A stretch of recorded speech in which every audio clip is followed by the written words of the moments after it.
ओम शांति। 3 अप्रैल 2026 के बाबा के मधुर महावाक्य। बाबा कहते, मीठे बच्चे, बाबसमान रहम दिल बन, अनेकों को रास्ता बताओ। जो बच्चे दिन रात सर्विस में लगे रहते हैं वही बहादुर हैं। बाबसमान रहम दिल बन, अनेकों को रास्ता बताओ। जो बच्चे दिन रात सर्विस में लगे रहते हैं वही बहादुर हैं। प्रश्न, ऊंची तकदीर का मुख्य आधार किस बात पर है? ऊंची तकदीर का मुख्य आधार किस बात पर है? उत्तर, याद की यात्रा पर। जितना जो याद करता है उतनी ऊंची तकदीर बनाता है। शरीर निर्वाह अर्थ कर्म करते बाप और वर्षे को याद करते रहो तो तकदीर ऊंची बनती जाएगी। बाबा कहते, कर्म करते हुए भी बाप और वर्षे को याद करते रहो तो तकदीर ऊंची बनती जाएगी। गीत तकदीर जगाकर आई हूँ। ओम शांति। बच्चे जो पैदा होते हैं तो अपने साथ कर्मानुसार तकदीर ले आते हैं। कोई शाहूकार के पास, कोई गरीब के पास जन्म लेते हैं। बाप भी समझते हैं कि वारिस आया है। जैसे जैसे दान पुण्य किया है उस अनुसार जन्म मिलता है। अब तुम मीठे मीठे सिकिलदे बच्चों को कलप बाद बाप फिर से बाप ने आकर के समझाया है। बच्चे भी जानते हैं कि हम अपनी तकदीर ले आए हैं, स्वर्ग की बादशाही की तकदीर ले आए हैं। जिन्होंने अच्छी तरह से जाना है और बाप को याद कर रहे हैं। याद के साथ तकदीर का कनेक्शन है। जन्म लिया तो बाप की याद भी होनी चाहिए।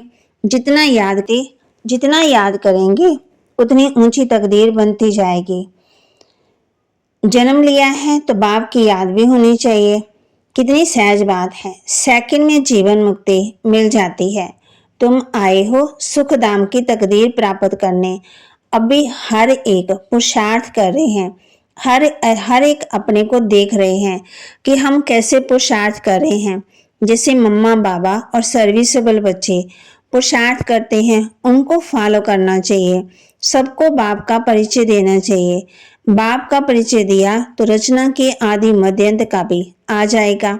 ऋषि मुनि आदि कोई भी रचना के आदि मध्यंत का नॉलेज दे नहीं सकते हैं। अभी तुम्हारी बुद्धि में सारा चक्कर स्मृति में रहता है। दुनिया में कोई भी बाप और वर्षे को नहीं जानते हैं। तुम बच्चे अब बाप को और अपनी तकदीर को जानते हो।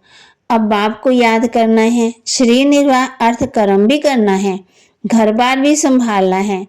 कोई निर्बंधन है तो वह अच्छी सर्विस कर सकते हैं। बाल बच्चे कोई नहीं है तो उनको सर्विस करने का अच्छा चांस है। स्त्री पति व बच्चों का बंधन होता है। अगर बच्चे नहीं है तो बंधन मुक्त ठहरे। वह जैसे वानप्रस्थी हो गए। फिर मुक्ति धाम में जाने के लिए संग चाहिए।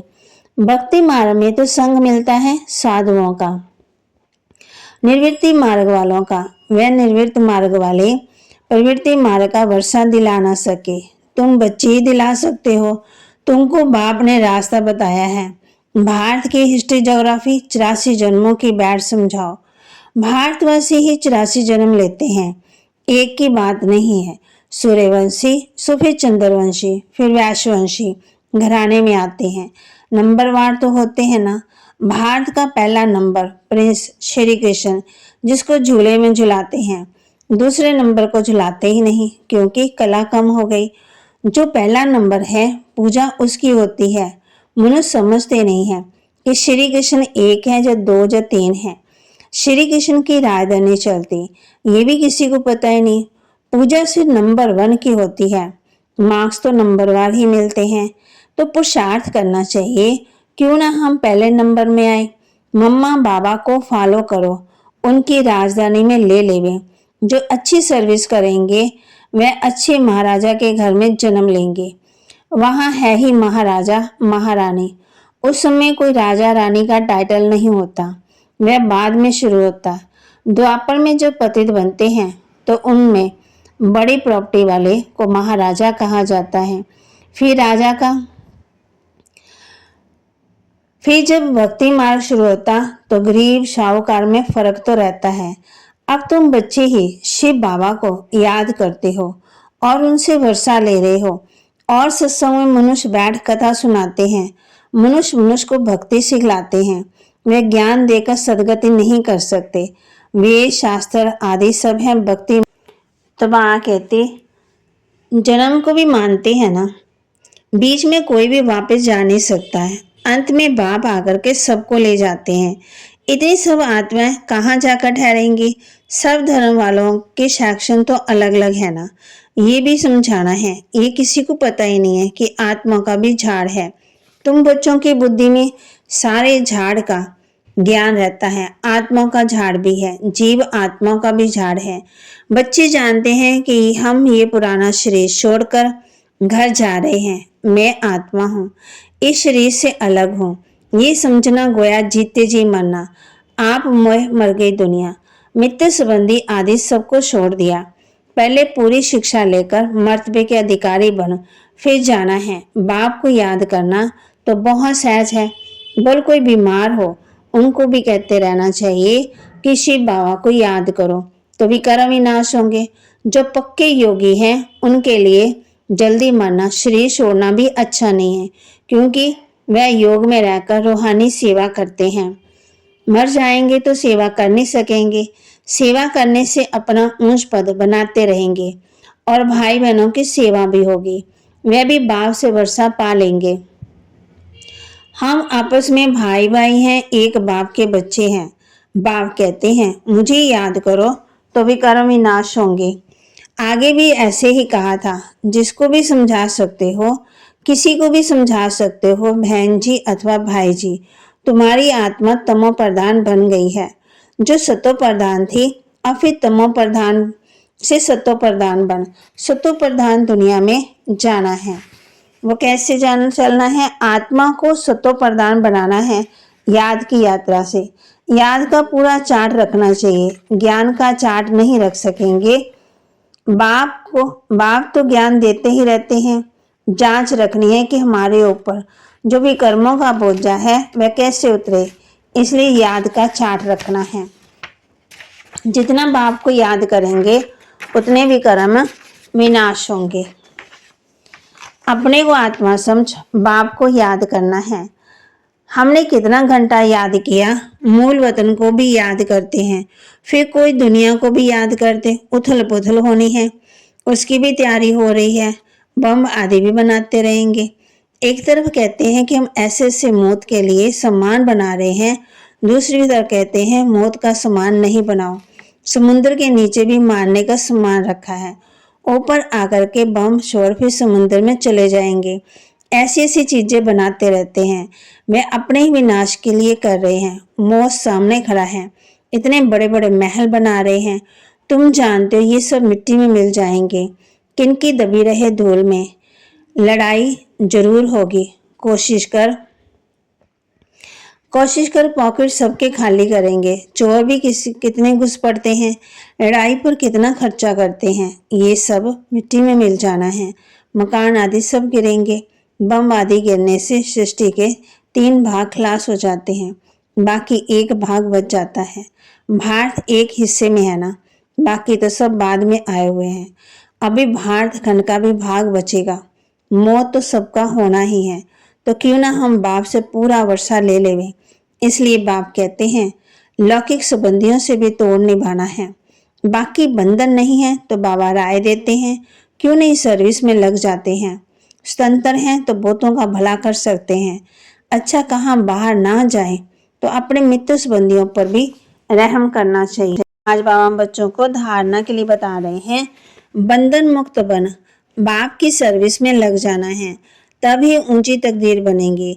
रहम दिल बन, अनेकों को रास्ता बताना है, अंधों की लाठी बनना है। बंधन मुक्त बन, बाप की सर्विस में लग जाना है, तभी ऊंची तकदीर बनेगी। रहम दिल बन, अनेकों को रास्ता बताना है, अंधों की लाठी बनना है। इस शरीर से ममता निकाल, जीते जी मरना है, क्योंकि अब वापस घर जाना है। बीमारी में भी एक बाप की याद रहे तो विकर्म विनाश हो जाएंगे। इस शरीर से ममता निकाल, जीते जी मरना है, क्योंकि अब वापस घर जाना है। बीमारी में भी एक बाप की याद रहे तो विकर्म विनाश होंगे। वरदान, कल्याण की भावना द्वारा हर आत्मा के संस्कारों को परिवर्तन करने वाले निश्चय बुद्धि भव। कल्याण की भावना द्वारा हर आत्मा के संस्कारों को परिवर्तन करने वाले निश्चय बुद्धि भव। जैसे बाप में 100% निश्चय बुद्धि हो, कोई कितना भी डगमग करने की कोशिश करे लेकिन हो ही नहीं सकते। ऐसे दैवी परिवार व संसारी आत्मा द्वारा बल कोई कैसा भी पेपर ले, क्रोधी बन सामना करे, वह कोई इंसल्ट कर दे, गाली दे दे, उसमें भी डगमग हो नहीं सकते। इसमें सिर्फ हर आत्मा प्रति कल्याण की भावना हो, ये भावना उनके संस्कारों को परिवर्तन कर देगी। इसमें सिर्फ अधैर्य नहीं होना है, समय अनुसार फल अवश्य निकलेगा। ये ड्रामा की नोंद है। स्लोगन: पवित्रता की शक्ति से अपने संकल्पों को शुद्ध ज्ञान स्वरूप बनाकर कमजोरियों को समाप्त करो। पवित्रता की शक्ति से अपने संकल्पों को शुद्ध ज्ञान स्वरूप बनाकर कमजोरियों को समाप्त करो। अव्यक्त इशारे: महान बनने के लिए मधुरता और नम्रता का गुण धारण करो। बाबा कहते महान बनना है तो उसके लिए मधुरता और नम्रता का गुण धारण करो।